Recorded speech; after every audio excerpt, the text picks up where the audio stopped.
Hello everyone, welcome to electrical department. आज के session में हम लोग देखेंगे सोडियम वेपर लैंप क्या होता है, साथ ही इसका कंस्ट्रक्शन, वर्किंग और एप्लीकेशन। इसके पिछले वीडियोज़ में हमने आपको बताया कि मरकरी वेपर लैंप क्या होता है।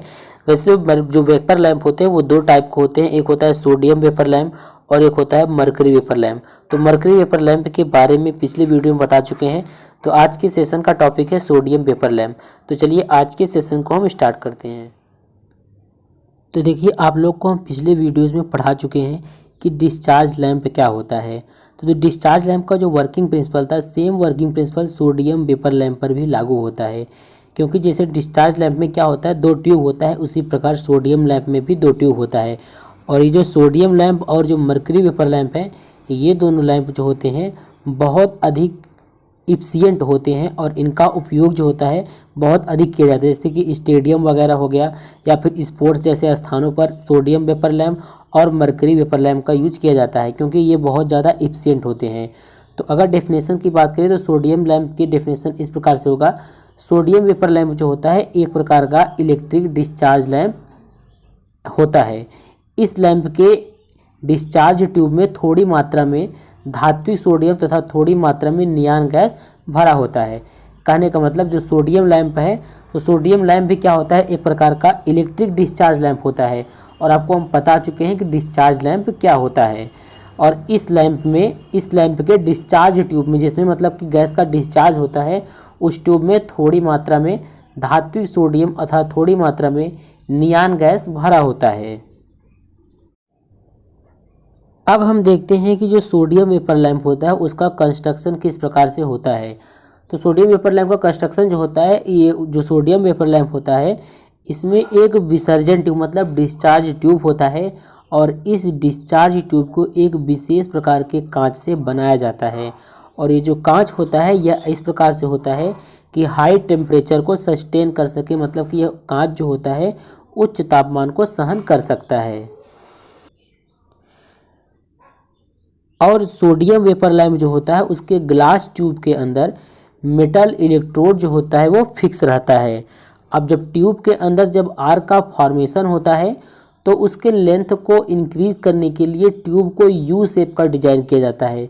आप यहाँ पर सोडियम वेपर लैंप देख पा रहे होंगे, इसको यू शेप का डिजाइन इसलिए किया जाता है ताकि इसके लेंथ को इंक्रीज किया जा सके। और लैंप का जो आउटर एनवेलप होता है वो ग्लास का बना होता है, मतलब कि इसमें एक इनर ट्यूब होता है, एक आउटर ग्लास होता है। इनर ट्यूब और आउटर ग्लास के जो बीच का जो स्पेस, जो खाली स्थान होता है, उसको हम शून्य मतलब कि वैक्यूम कर देते हैं। अर्थात उसमें जो इनर ट्यूब है और जो आउटर ग्लास है उसके मध्य एयर नहीं रहता है। और जो मेटल इलेक्ट्रोड के साथ जो होता है हाई रिएक्टेंस ट्रांजिस्टर और कैपेसिटर जो है कनेक्ट रहता है। अब हम देखते हैं सोडियम वेपर लैंप का वर्किंग। सोडियम वेपर लैंप किस सिद्धांत पर, किस हिसाब से कार्य करता है। तो देखिए, जब हम सप्लाई से लैंप को कनेक्ट करते हैं तो यह जो लैंप होता है स्टार्टिंग में कम प्रेशर पर नियान लैंप की तरह कार्य करता है और पिंक कलर का लाइट प्रोड्यूस करता है। कहने का मतलब जब सोडियम वेपर लैंप को हम सप्लाई से कनेक्ट करते हैं तो स्टार्टिंग में इसका प्रेशर कम होता है, मतलब कि कम प्रेशर वाले नियान लैंप की तरह वर्क करता है और पिंक कलर का लाइट प्रोड्यूस करता है। हाई रिएक्टेंस ट्रांसफार्मर जो होता है वोल्टेज को इंक्रीज कर देता है। इसके बाद रिक्वायर वोल्टेज होने पर दोनों इलेक्ट्रोड, जो यहाँ पर सोडियम वेपर लैंप में जो इलेक्ट्रोड लगे होते हैं, दोनों इलेक्ट्रोड के मध्य जब आर्क का फॉर्मेशन होता है तो जैसे ही लैंप का जो टेम्परेचर है वो बढ़ता है, जो लैंप में जो सोडियम भरा होता है उसका वाष्पीकरण हो जाता है। और 10 से 15 मिनट के बाद जब उसमें जो सोडियम होता है वह पूरी तरह से वेपराइज्ड हो जाता है तो लैंप धीरे धीरे पीला प्रकाश देने लगता है। थोड़े ही समय में लैंप जो होता है अपने निर्धारित क्षमता से, जितनी उसकी कैपेसिटी होती है, उस हिसाब से पीला प्रकाश देने लगता है। अब यहाँ पर वर्किंग प्रिंसिपल्स के संबंधित कुछ इम्पॉर्टेंट पॉइंट है, आप उसको याद रखे रहिए। देखिए, जो शुरुआत में नियान गैस होता है उसमें विसर्जन उत्पन्न करने के लिए 350 वोल्ट से 470 वोल्ट तक की एसी सप्लाई की आवश्यकता होती है।